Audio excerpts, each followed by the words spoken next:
Lur, saya nemukan lagi nih alat tradisional, alat rumah tangga tradisional. Ini namanya seeng, Lur.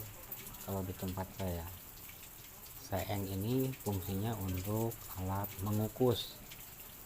Bisa mengukus nasi atau bisa mengukus bahan-bahan yang lain. Nah, cara menggunakannya, dikasih air secukupnya di situ, kemudian dikasih asupan. Nanti kita lihat asupan. Nih seeng nih habis digunakan ya Lur ya, makanya hitam-hitam tuh. Ini seeng itu biasanya ditempatkan di atas tungku guys, dengan kayu bakar. Nah, baru digunakan untuk mengukus.